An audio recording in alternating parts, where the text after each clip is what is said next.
जय हिंद साथियों, welcome to soup classes. मैं वृंद सर आज आप सभी को ब्रह्मास्त्र सीरीज का 7वां प्रैक्टिस लेकर आया हूं, जिसमें टारगेट 100 प्लस का है। साथियों, उम्मीदें थोड़ा जग रही हैं एग्ज़ाम की। आप लोग भी जगे रहिए, सोइए मत, ठीक है। क्वेश्चन की लॉजिक को समझिए, तर्क को समझिए। कतई हर प्रश्न आपके लिए लेकर आ रहा हूँ। अगर जितना मैं टारगेट दे रहा हूँ उतना आप सही कर ले जा रहे हैं तो ये मानिए अपने आप में कि सिक्योर्ड हैं। अगर नहीं कर पा रहे हैं तो अब आप अपनी तैयारी थोड़ा और बढ़ाइए। तो आज हम लोग 31 से प्लस करेंगे। पिछले क्लास में 30 तक हो गया था, ठीक है। प्रश्न ये है कि गत वर्ष से अभिप्राय है। गत वर्ष का मतलब होता है जिस वर्ष आप कर का निर्धारण करते हैं उसके पूर्व का वर्ष गत वर्ष कहलाता है, जो इनकम टैक्स एक्ट सेक्शन 3 में बताया गया है। और प्रीवियस आप कमेंट सेक्शन में बताएंगे प्रीवियस ईयर को किस सेक्शन में बताया गया है। तो आंसर क्या होगा? कर निर्धारण वर्ष के ठीक पूर्व का वित्तीय वर्ष। Right answer D. नेक्स्ट 32 देखिएगा। एक आवृत्ति वितरण का समांतर माध्य 5 है। क्या है? 5 है। यदि प्रत्येक आवृत्ति को 5 गुना कर दिया जाए तो समांतर माध्य क्या होगा, है ना। तो अगर 5 गुना किया जाए तो समांतर माध्य वही रहेगा जो था, ठीक है। नेक्स्ट, मकान संपत्ति से आय की गणना, आय के लिए आय है यह होगा यहाँ पर, ठीक है। कर का आधार है। गणना करने के लिए कर का आधार, यानी जब आप इनकम हेड्स ऑफ इनकम पढ़ते हैं तो आप पढ़े होंगे इनकम फ्रॉम हाउस प्रॉपर्टी, ठीक है। तो उसमें हम जब आय की गणना के लिए इनकम फ्रॉम हाउस प्रॉपर्टी निकालते हैं तो उसका क्या आधार मानते हैं? उसकी जो एनुअल वैल्यू होती है, नेट एनुअल वैल्यू। इसके पहले हम क्या निकालते हैं? GAV निकालते हैं। तो आपको ये दिख रहा हो एनुअल वैल्यू कॉमन है, इसलिए एनुअल वैल्यू इसका क्या होगा? आधार माना जाएगा। नेक्स्ट 34, किसी संपत्ति के मूल्य, स्वामित्व, स्वत्व, तत्व नहीं स्वत्व है, अधिकार, अस्तित्व एवं कब्जे के संबंध में जांच करना। जब आपको पता है, जब कई जांच कराई जाती है तो क्या वो प्रमाणन है, क्या वो मूल्यांकन है, क्या वो सत्यापन है या अन्वेषण है? अन्वेषण तो हो नहीं सकता है, मूल्यांकन भी नहीं हो सकता है। अब आप लोग बताएंगे क्या वो प्रमाणन है या सत्यापन है। तो प्रमाणन के लिए इतनी जानकारी की आवश्यकता नहीं होती है, ठीक है। प्रमाणन केवल किसकी की कराई जाती है कि वह संपत्ति कितनी खरीदी गई है, मतलब यानी कि प्रमाणन हमेशा प्रारंभिक लेखी की पुस्तकों की बात को लेकर की जाती है, लेकिन वो किसके हाथ में है, किसके स्वामित्व में है, किसके कब्जे में है, किस अस्तित्व में है, इसको जानने के लिए हम क्या करते हैं? उसका वेरिफिकेशन करते हैं, यानी कि सत्यापन करते हैं, ठीक है। Right answer C. नेक्स्ट, ठेका खाते में कार्य, चालू कार्य के अंतर्गत, अब आप लोग कॉन्ट्रैक्ट अकाउंट बनाते हैं ना, ऐसे बनता है। ये डेबिट है, ये क्रेडिट है। इसमें लिखते हैं क्या? बाई WIP, ठीक लिखते हैं ना। अब इसके अंतर्गत क्या लिखते हैं बताइए आप लोग? यही पूछ रहा है। इसमें हम क्या दिखाते हैं? प्रमाणित कार्य दिखाते हैं।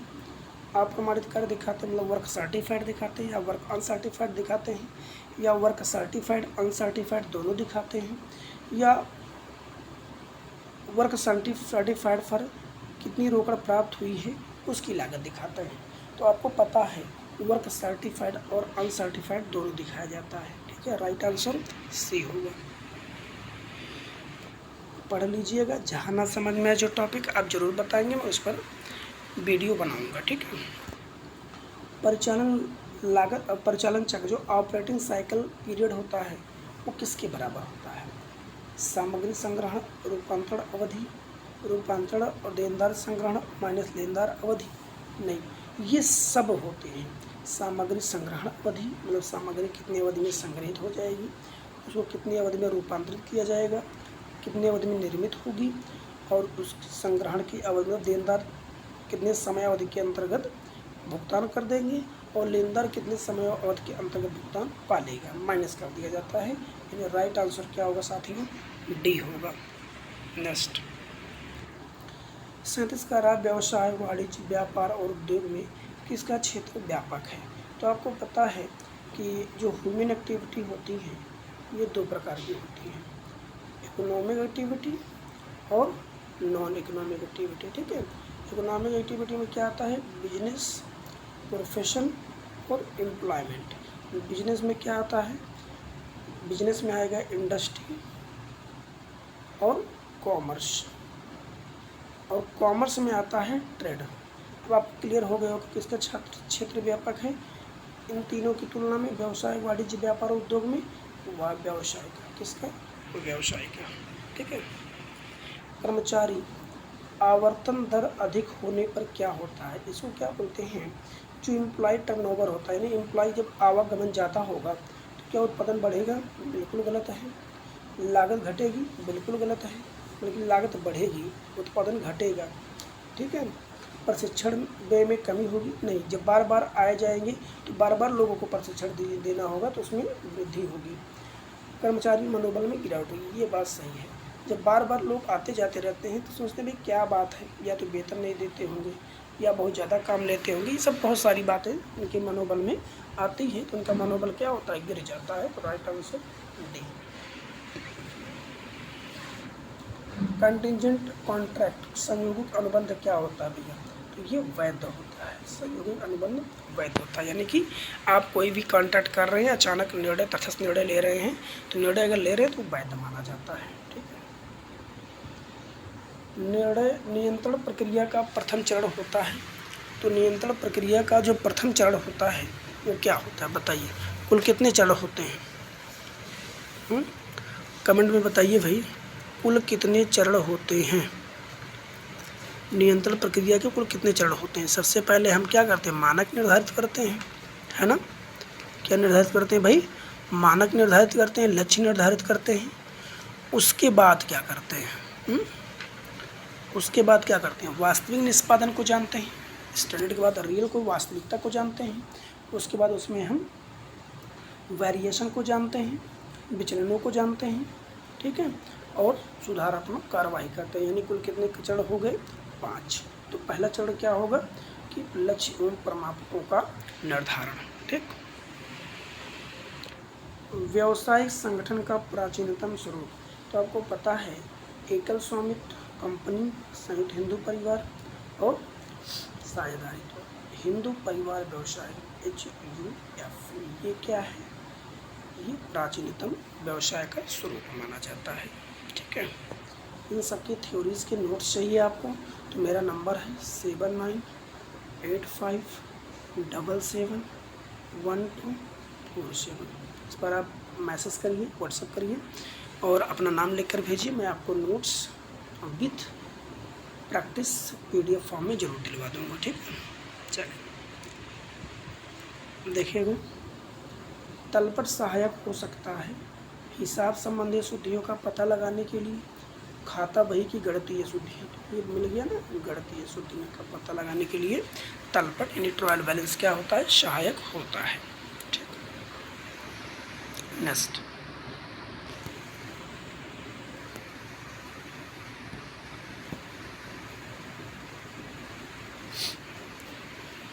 थोड़ा सा पीछे हो गए हम लोग, कितना क्वेश्चन चल रहा था बताइए जरा, 45 शायद चल रहा था ना, हाँ ये था तलपट, ये हो गया। नेक्स्ट देखिए, तलपट हो गया था। नेक्स्ट देखिए, आर्थिक विकास मापा जाता है, चलो क्या बात है भाई,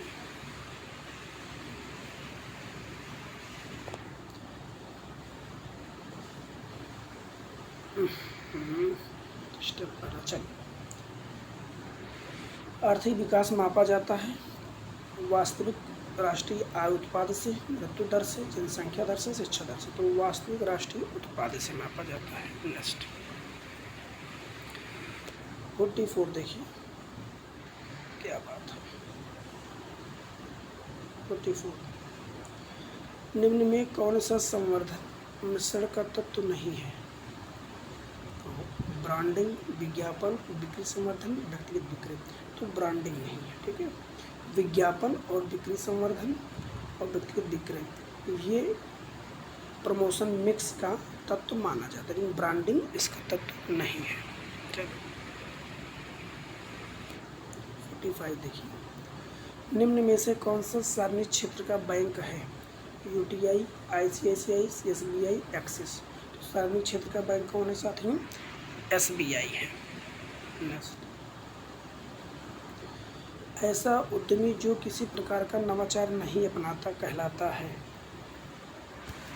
क्या कहलाता है? आलसी होता भाई, जाहिर सी बात है। कोई नया काम नहीं करेगा इसका मतलब क्या है? आलसी है, बैठा है, कुछ नहीं करना चाहता।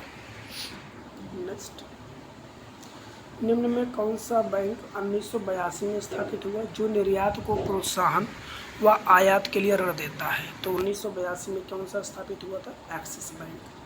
कौन सा स्थापित हुआ? Axis bank. नेक्स्ट,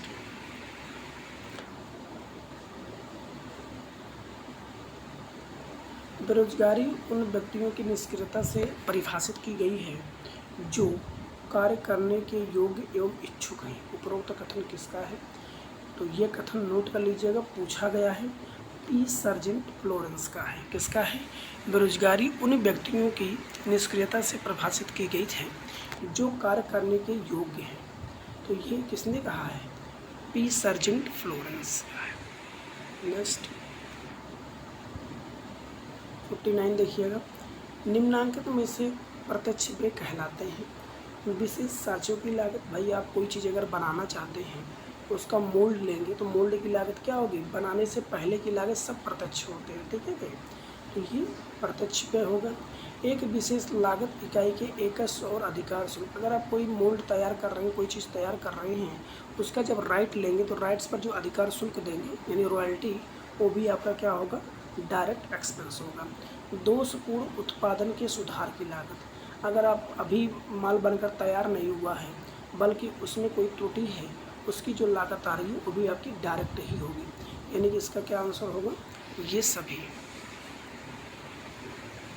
अगर आप प्रकृति के आधार पर उद्यमी का एक प्रकार है, प्रकृति के आधार पर उद्यमी का एक प्रकार है सावधान उद्यमी, संयुक्त क्षेत्र उद्यमी, व्यापारी और सहकारी। तो प्रकृति क्या कहती है? सावधान। क्या कहती है? सावधान रहिए, ठीक है। तो क्या हो जाएगा? सावधान उद्यमी। क्रेता प्रेरणाएं अपना स्थान रखती हैं आवश्यकताओं एवं कार्यवाही के मध्य, इच्छाओं और कार्यवाही के मध्य, उत्साह एवं कार्यवाही के मध्य रुचि। तो ये जानते हैं, कोई व्यक्ति कोई चीज़ खरीदने जाता है, क्रेता यानी परचेजर मार्केट में जाता है, तो उसको खरीदने के लिए प्रेरणा कब मिलती है? जब उसकी आवश्यकता होती है। इच्छा, उत्साह ये तो अपनी जगह पर है, जब उसको आवश्यकता होती है तो उसके लिए क्या करता है? कार्यवाही करता है। यानी राइट आंसर क्या हो गया साथी? ए हो गया, ठीक है। नेक्स्ट, अगर क्वेश्चन की लॉजिक समझ में आ रही, क्वेश्चन अच्छे लग रहे हैं सेशन को, तो आप लोग लाइक कर दीजिएगा दोस्त। अगर लॉजिक समझ में आ रही तो सेशन को आप जरूर लाइक कर दीजिएगा मेरे लिए, ठीक है। और अपने अपने साथियों को शेयर कर दीजिए और चैनल को सब्सक्राइब जरूर कर लीजिएगा और लोगों से भी करवा दीजिए, क्योंकि बहुत ही आवश्यकता है सब्सक्राइब की, ठीक है। चलो, आरबीआई की स्थापना, रिजर्व बैंक ऑफ इंडिया की स्थापना कब हुई थी? तो सबको पता है, 1 अप्रैल 1935। हिल्टन यंग कमीशन, और इस पर एक्ट कौन सा लागू हुआ था? 1934। राष्ट्रपति ने उपभोक्ता संरक्षण अधिनियम 2019 को स्वीकृति कब प्रदान किया? तो राष्ट्रपति ने उपभोक्ता संरक्षण अधिनियम को स्वीकृति 9 अगस्त 2019 को प्रदान किया है, ठीक है। भारत में छिपी हुई बेरोजगारी किस क्षेत्र में पाई जाती है? भारत में छिपी हुई बेरोजगारी किस क्षेत्र में पाई जाती है? कृषि क्षेत्र में, औद्योगिक क्षेत्र में, बैंकिंग क्षेत्र में, सेवा क्षेत्र में। तो ये तीनों क्षेत्र हैं, इसमें तो बेरोजगारी दिखाई देती है, लेकिन कृषि क्षेत्र में क्या होती है? छिपी हुई मानी जाती है, दिखाई भी देती है, ठीक है। कोई कृषि कर रहा है, रोजगार में है, लेकिन लोग देखकर नहीं बता पाते हैं कि वो बेरोजगार है या रोजगार है उसमें। किसी दी हुई कीमत पर किसी वस्तु की मांग उसकी वह मात्रा है जो उस कीमत पर किसी समय विशेष पर खरीदी जाएगी। मांग की यह परिभाषा मोस्ट इम्पॉर्टेंट है, स्टार लगा लीजिएगा। राजस्थान पीजीटी में पूछा गया प्रश्न है। तो यहाँ पर जो परिभाषा दिया है बेनहम महोदय ने दिया। किसने दिया? बेनहम महोदय ने दिया है। तो आप लोग कमेंट बॉक्स में बताइएगा। आपके आज 25 यानी 30 से मैंने शुरू किया था, 55 तक पहुंचा हूं। तो 25 प्रश्न में आपने कितना क्वेश्चन सही किया अपने आप से। अगर आपका 20 प्लस जा रहा है तो आप ज़रूर कमेंट सेक्शन में बताइए, या उसके नीचे है तब भी आप कमेंट सेक्शन में बताइए, जिससे उसी हिसाब से मैं आप सबके लिए मेहनत करूं। और आपके लिए ये टाइपिंग का बहुत मेहनत किया जाता है, इसमें बहुत परिश्रम लगता है। कम से कम आप एक हमारे लिए लाइक ज़रूर कर दीजिएगा और चैनल को सब्सक्राइब जरूर कर लिएगा। जितने भाई बहन देखते हैं, अगर एक एक सब्सक्राइबर करवाएंगे, जिस एरिया में जाएंगे, जिस जगह जाएंगे, दो दो, अब ज़रूरी नहीं है कि कॉमर्स वाले ही करें। इस पर मैं जीएस भी चलाता हूँ, मैथमेटिक्स भी वीडियो आपको मिलेंगी। तो हर बच्चे के लिए है, ठीक है, हर स्टूडेंट के लिए है जो वनडे एग्ज़ाम की तैयारी कर रहा है।